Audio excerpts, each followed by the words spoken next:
tiroides, ¿no? De la patología de la tiroides.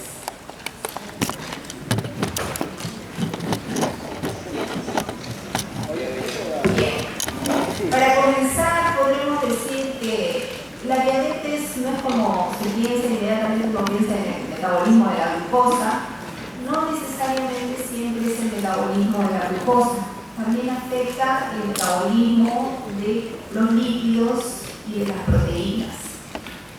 Esta alteración en el metabolismo se debe principalmente a una deficiencia absoluta o relativa de la hormona insulina.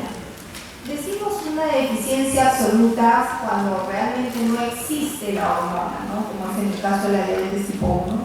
Y decimos de una deficiencia relativa de la insulina cuando tenemos la hormona, incluso la tenemos en cantidades mayor de lo normal, pero existe una resistencia periférica a esta hormona. Y existen diversos grados de esta resistencia.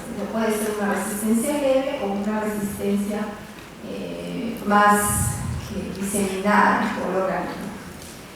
¿Cuál es la principal característica de esta deficiencia? Bueno, es la hiperglicemia, ¿no? Esta enfermedad cursa con aumento de glucosa. Y vamos a tener clínicamente lo que se conoce como las 3P, que es la poliuria, polidipsia y la polifagia. Aretero de Capadocia había descrito esta enfermedad y le habían puesto diabetes porque diabetes significa sifón, debido a la característica que tienen estos pacientes de la poliuria y la polidipsia. O sea, toma mucho líquido y elimina mucho líquido. Ustedes pueden ver acá, en papiros egipcios, se describe ya esta enfermedad, la característica, la poliuria y la polidipsia. Y los pacientes que presentaban estas enfermedades fallecían, ¿no? Los hindúes también vieron que se presentaba, describen esta enfermedad como la de orina dulce. Finalmente fue un inglés el que notó que en la orina de estos pacientes venían las hormiguitas y se colocaban alrededor de esta orina. Entonces la probó y encontró que era una orina dulce. ¿De dónde proviene esta enfermedad? Se preguntaban. Entonces, cogieron un perrito y sacaban un pedazo de cerebro, no pasaba nada, sacaban un pedazo de hígado, hasta que encontraron que al retirar el páncreas se remediaba los síntomas de la enfermedad, que son poliuria, polidipsia. Entonces dijeron, el problema está en el páncreas. Posteriormente, otro inglés encontró que estos pacientes mejoraban o tenían una vida un poquito más prolongada si se le daba un régimen de bajo de carbohidratos, ¿no? Un régimen higiénico dietético. Y luego, en la segunda mitad del siglo XIX, Bouchard encontró que había relación entre la obesidad, la vida sedentaria y el origen de esta enfermedad. Entonces, antes de la revisión, de la identificación de los islotes de Langerhans y de que se logra aislar la insulina como un tratamiento, estos pacientes fallecían. Sin embargo, ahora que tenemos a disposición todo un arsenal de medicamentos, ya los pacientes no mueren, pero nos enfrentamos a las complicaciones. Ahora podemos ver las complicaciones de esta enfermedad. Antes no se veían las complicaciones de la enfermedad porque el paciente fallecía. Pero ahora que ya tenemos el tratamiento, ya podemos identificar las complicaciones que produce esta enfermedad, ¿no? Y ahora los pacientes fallecen por las complicaciones. Entonces tenemos que es una enfermedad que cursa con poliuria, polidipsia, y las complicaciones se dividen en dos tipos de complicaciones. Las complicaciones microvasculares, cuando se afectan los pequeños vasitos del ojo, del riñón, de las inervaciones. Entonces, esos pequeños vasitos se afectan y ustedes van a tener retinopatía, puede quedarse ciego, van a tener nefropatía, puede quedarse en insuficiencia renal, o neuropatía, entonces hay que amputar el pie. Y luego tenemos el otro tipo de complicaciones, que son las complicaciones macrovasculares. Las complicaciones macrovasculares son las que se ven en los diabéticos, porque los diabéticos son más propensos a hacer infartos. Puede ser infarto cerebral, puede ser infarto cardíaco, infartos en vasos periféricos, forman más frecuentemente placas de ateromas, incluso no presentan los síntomas clásicos de un infarto, como dolor precordial, a veces no tienen ese dolor, pero sí son más propensos a los infartos. Entonces, dos tipos de complicaciones: microvasculares y macrovasculares. En este cuadro ustedes pueden ver la cantidad de diabetes que hay en el mundo. Miren a México, hay muchísimos diabéticos. Mucho tiene que ver la carga genética.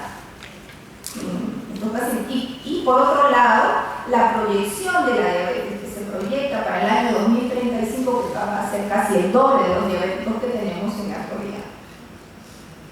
Aquí nuevamente la morbilidad de la diabetes en las enfermedades macrovasculares, los infartos que he mencionado, y las complicaciones microvasculares, cuando se afectan los pequeños vasitos que van a llevar a la ceguera, cuando se dan en la retina, a insuficiencia renal o a una neuropatía con gangrena, ¿no?, que hay que amputar. Estas complicaciones se dan básicamente cuando el paciente no se controla la enfermedad y mantiene niveles muy elevados de glucosa. Acá tienen un estudio que encontró que la prevalencia de diabetes es casi el doble, bueno, más del doble, casi 6% en la población urbana y 2% en la población rural. Esto básicamente a los hábitos alimenticios y también al sedentarismo que presentamos los que vivimos en las zonas urbanas. Tenemos una vida muy sedentaria, tomamos combi, tomamos carro, casi no caminamos. En cambio, la población rural no tiene que ir de un lado a otro, tiene que caminar, tiene que hacer ejercicio, ¿no? La insuficiencia renal es una de las principales complicaciones de la diabetes. Si ustedes van a una sala donde estén realizándose hemodiálisis, van a poder apreciar que más o menos aproximadamente la mitad de los pacientes se están dializando con una diabetes mal controlada. Otro gran porcentaje es la hipertensión. Muchas veces la diabetes se asocia también a hipertensión. La fisiopatología de la enfermedad es que vamos a tener una disminución en la secreción de la insulina o, como les mencioné, una resistencia periférica a la insulina. Entonces, en conclusión, disminuyen los efectos de la insulina. El efecto de la insulina es básicamente permitir que la glucosa entre a la célula y para que pueda ser usada como fuente de energía. Si la glucosa no entra en la célula, vamos a tener glucosa circulando en la sangre, vamos a tener hiperglicemia. Esta hiperglicemia va a afectar todos los tejidos, ¿no?, porque va a ocasionar que esta glucosa elevada en sangre ocasione que la persona sea más propensa a tener infecciones. Por otro lado, al tener más glucosa en sangre, ustedes saben, la glucosa se filtra totalmente en el glomérulo y se tiene que reabsorber a nivel de los tubos. Entonces va a tener más filtración glomerular, esto jala agua, y va a tener menos reabsorción, porque está la cantidad de glucosa que supera la capacidad de reabsorción, también va a jalar agua y van a tener poliuria, polipixia, ¿no? En las células, ¿qué ocurre? No puede tener glucosa como fuente de energía. En el cerebro esto es un problema, porque el cerebro no puede usar otra cosa que no sea glucosa como fuente de energía. El cerebro y el riñón son los órganos que básicamente utilizan glucosa como fuente de energía. Pero digamos que en el músculo, cuando el músculo no tiene glucosa para usarla como fuente de energía, echa mano a la gluconeogénesis. La gluconeogénesis es cuando utiliza como fuente de energía los ácidos grasos o las proteínas, de tal manera que puedan obtener como energía. Pero el echar mano a la gluconeogénesis produce unos metabolitos que son los cuerpos cetónicos. Dentro del metabolismo de la gluconeogénesis se producen los cuerpos cetónicos. Eso nos puede llevar a una cetoacidosis y a una cetoacidosis diabética que produce coma. Van a perder peso, ¿no? Porque están usando como fuente de energía los ácidos grasos, y va a tener una hiperlipidemia también. Esta hiperlipidemia va a producir, como decía, las complicaciones macrovasculares, ¿no? Que son los infartos. Los infartos ya sea a nivel de corazón o vasculares periféricos. La diabetes tiene dos orígenes, ¿no? Una que es la de tipo juvenil, en la cual hay deficiencia de insulina a muy temprana edad, y la de tipo 2, que es la que se va a producir a través de los años, ¿no? Entonces, esta diabetes tipo 2 es la que está aumentando en el mundo, y como ustedes pueden ver, a mayor edad, mayor diabetes, mayor cantidad de diabetes. A los 60 años es casi el doble de lo que se presenta en el grupo etario anterior. ¿Cómo clasificamos la diabetes? La diabetes podemos tener la de tipo 1, que es la que se produce en la juventud, la diabetes de tipo juvenil, y en la cual hay una destrucción de los islotes de Langerhans. Esta destrucción de las células beta que producen la insulina generalmente es de tipo autoinmune, o sea, la diabetes tipo 1 es de origen autoinmune. En cambio, la diabetes tipo 2, vemos que progresivamente el paciente va teniendo una disminución en la actividad de la insulina. Puede tener al inicio de esta enfermedad incluso una mayor cantidad de insulina que la que tienen los pacientes normales. Pero esa alteración de mayor cantidad de insulina se debe a que, como hay una resistencia periférica a la acción, las células beta empiezan a producir más insulina. Finalmente, producen más insulina hasta que llega un momento que la célula beta se agota y termina ya habiendo una deficiencia real a la insulina. Entonces, antiguamente se dividía la de tipo 1 como insulino dependiente, porque como era por destrucción de células beta, no había insulina. Entonces, la de tipo 1 se decía insulino dependiente. En cambio, la de tipo 2 se decía insulino no dependiente, porque veíamos que incluso hay mayor cantidad de insulina en este tipo de enfermedad. Sin embargo, a la larga, los dos terminan siendo insulino dependientes, porque como hemos dicho, llega un momento en que se produce un agotamiento de las células beta y una deficiencia real de insulina. Existen otros tipos de diabetes, ¿no? Por defectos genéticos, secundaria a enfermedades pancreáticas o por drogas, y finalmente la diabetes gestacional, que es otra entidad que es completamente diferente a las otras, ¿no? Decimos que es primaria cuando se origina netamente por las condiciones que hemos dicho, y decimos que la diabetes es secundaria cuando hay una enfermedad que está produciendo la destrucción de los islotes. Por ejemplo, una rubiola, una enfermedad viral, un citomegalovirus, que ataquen las células del páncreas, las células beta del páncreas, y produzca ahí una deficiencia de insulina, o de repente tumores, o hemocromatosis, o endocrinopatías, o drogas. Yo recuerdo una doctora que vino trayendo la muestra de su hijita. Su hija tenía unos 20 años más o menos, y tenía la glucosa muy alta, tenía una diabetes, había desarrollado una diabetes. En su caso no había ni antecedentes, no había ningún problema, salvo una infección viral que había tenido un poco antes, ¿no? Entonces, secundariamente a esa infección viral se había producido la destrucción de los islotes y las células beta.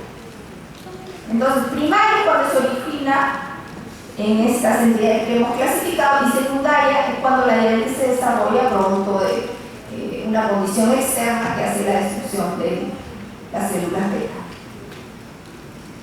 Bueno, clasificación, la pueden encontrar en cualquier libro, es muy amplia.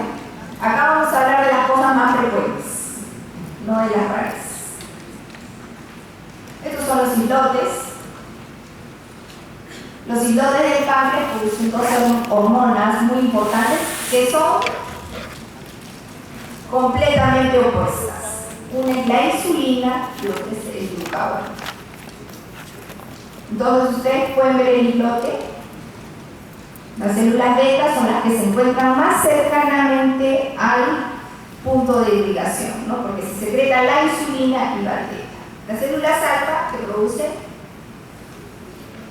el glucagón.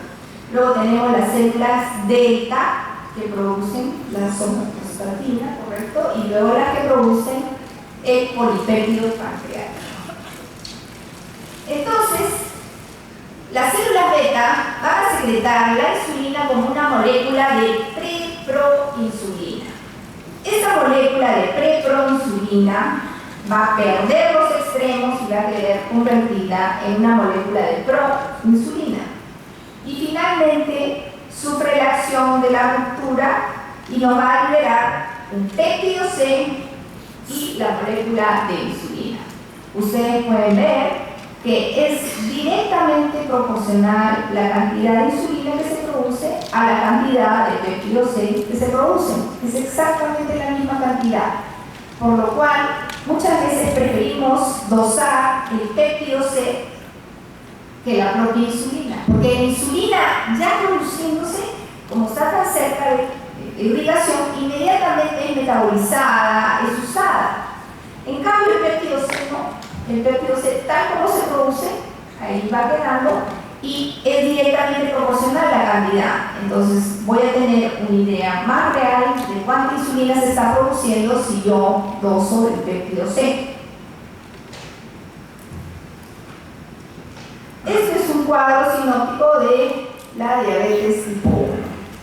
Como hemos dicho, tiene una base genética, pero al mismo tiempo hay condiciones ambientales que llevan a la autoinmunidad y destrucción de las células beta, ¿no? Una insulinitis autoinmune con destrucción de células beta.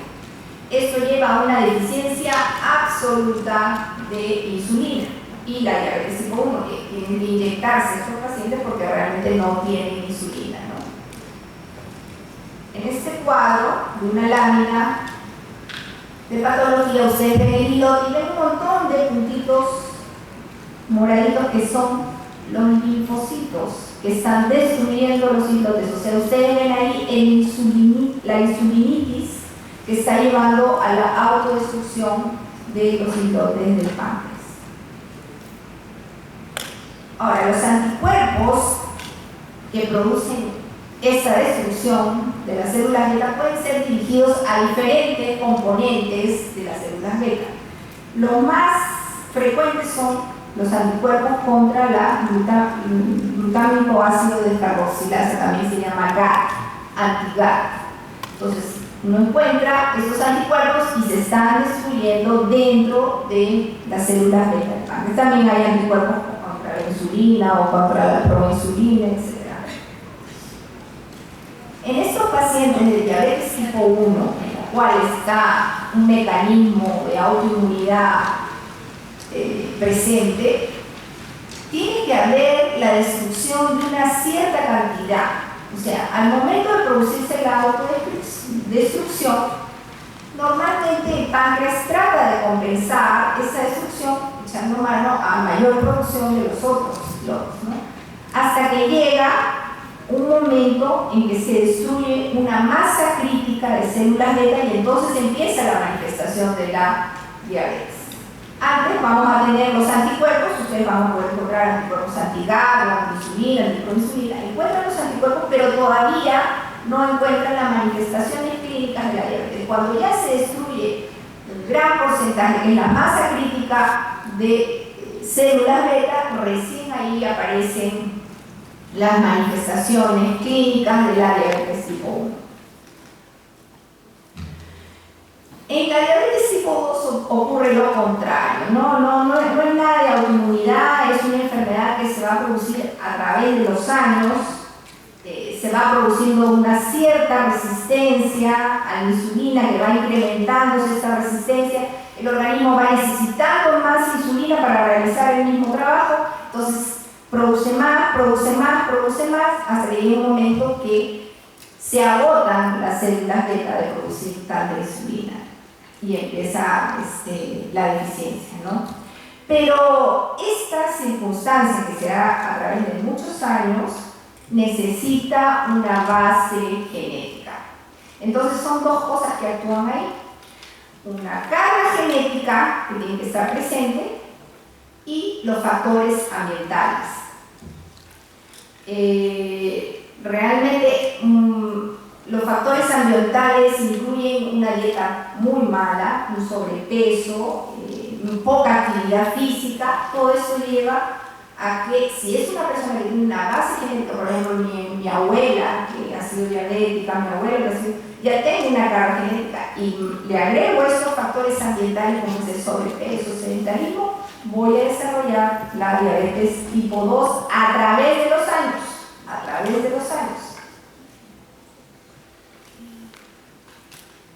Es diferente, ¿no?, a lo que les contaba, a lo que les comentaba, lo que de un momento a otro esta chica de 20 años hizo una diabetes. En este caso no, en este caso es a través de los años que la paciente va a desarrollar la diabetes tipo 2. El organismo empieza a presentar resistencia, se empieza a producir cantidades anormalmente altas de insulina y finalmente el páncreas se agota y ya se desarrolla la diabetes con niveles altos de glucosa.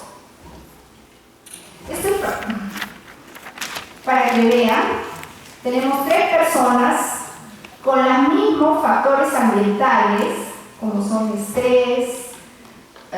una hipertensión, un aumento de peso, un sedentarismo que se va a desarrollar a través de los años a las 3 personas. Sin embargo, solo una tiene la carga genética. Esta es la que va a desarrollar la hiperglicemia. En cambio, los otros no la van a desarrollar. Entonces, estos factores ambientales van a causar, en primera instancia, una elevación de la secreción de insulina, un aumento de la secreción de la insulina, debido a una resistencia periférica de la insulina. Entonces, el páncreas trata de producir más para llevar al mismo efecto. Llega un momento que las células beta se agotan y vamos a tener ya la deficiencia de la insulina y vamos a desarrollar, debido a este agotamiento, una diabetes tipo 2. Aquí ustedes pueden ver nuevamente la histología de esta enfermedad. Aquí no vemos infiltración de linfocitos, no es autoinmune la patología, pero sí estamos viendo que causa depósitos de amiloide, una hialinización de los islotes debido al agotamiento de tanta producción de insulina. Entonces, nuevamente, genes, alteración de la secreción, resistencia, factores ambientales llevan primero a una intolerancia a la glucosa y luego a una diabetes tipo 2. Como esta enfermedad se desarrolla a través de los años, entonces uno va a tener fases de esta enfermedad, ¿no? Una fase en la cual hay una pequeña alteración, luego intolerancia, hasta que ya se desarrolla la diabetes. Deberíamos, si es una enfermedad que se produce a través de los años, de muchos años, deberíamos ser capaces de poder diagnosticarla antes de que se desarrolle la diabetes. Pero, ¿qué pasa? Nosotros diagnosticamos cuando ya están los pacientes con diabetes y tenemos realmente, esa es la punta del iceberg, porque todo el iceberg corresponde a los pacientes que ya están desarrollando un hiperinsulinismo, una intolerancia a la glucosa, una pequeña resistencia a la insulina y que no los diagnosticamos, porque estamos diagnosticando cuando ya se manifestó la diabetes, cuando ya la glucosa está muy elevada. Lo ideal es que toda persona que tenga una predisposición genética a esta enfermedad o que tenga factores ambientales asociados, puede hacer el descarte antes de que se manifieste la diabetes, o sea, cuando está todavía en una intolerancia a la glucosa. Hay un síndrome muy importante que se está desarrollando en los tiempos modernos, que es el síndrome metabólico. El síndrome metabólico no solamente implica una obesidad debido a una circunferencia en la cintura muy elevada, no solamente es eso, sino que también se asocia a triglicéridos elevados, se asocia a una alteración en el colesterol HDL que está muy disminuido, a hipertensión además y por supuesto la glucosa elevada. Entonces, muchas personas desarrollan este síndrome metabólico y se asocia a diabetes, porque es una enfermedad, como les he dicho, que se desarrolla a través de los años. Entonces, ustedes pueden ver que el 87% de los pacientes que tienen diabetes tipo 2 está asociado a un síndrome metabólico. ¿Cuál es primero? ¿El síndrome metabólico o la alteración de la insulina? Es como decir cuál es primero, el huevo o la gallina. Ambos se desarrollan y se potencian para desarrollar la diabetes tipo 2, ¿no? Ambos. Lo que ocurre es que el sedentarismo y los hábitos alimenticios pésimos que tenemos en estos días, en estos tiempos, es lo que hace que desarrollemos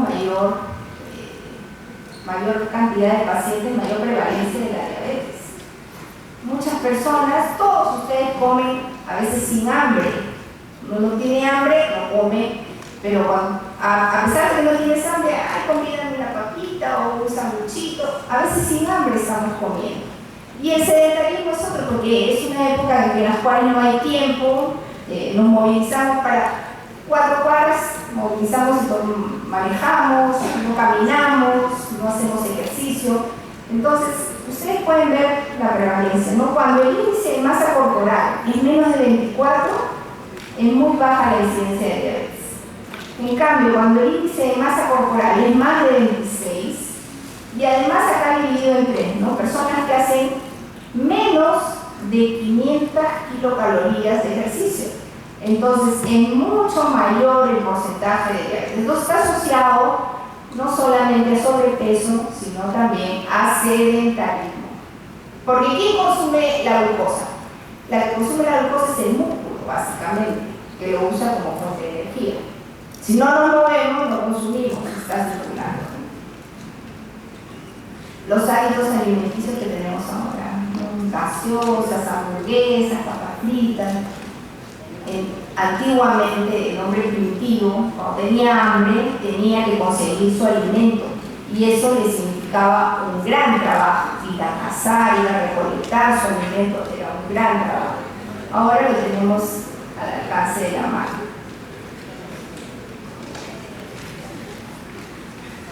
Como hemos mencionado, el páncreas produce 2 hormonas que tienen una acción opuesta. Por un lado tenemos la insulina y por otro lado el glucagón, ¿no? Ambas se encargan de mantener la glucosa dentro de los límites que debe de tener. Ustedes pueden ver acá, este es un cuadro en condiciones de ayuno. Entonces, en condiciones de ayuno, quien predomina es el glucagón. El glucagón hace que en condiciones de ayuno la poca glucosa que haya sea destinada al cerebro y al riñón, que son los que les he dicho no pueden usar otra fuente de energía, solamente glucosa. Entonces, solamente la glucosa que hay va principalmente para el cerebro y para el riñón. Y el glucagón hace que usemos como fuente de energía a nivel muscular de los ácidos grasos mediante la gluconeogénesis. Entonces, en condiciones de ayuno, el glucagón hace que usemos como fuente de energía ácidos grasos. Sin embargo, en condiciones de ingesta, ustedes nada más que ya se están acercando un alimento a la boca, la insulina ya se está preparando, ya está elevándose. No ha llegado ni siquiera al estómago y ya la insulina está elevándose. Se llama la fase cefálica de la secreción de la insulina, porque el organismo ya está preparándose para recibir el alimento. Llega el alimento y obviamente la glucosa comienza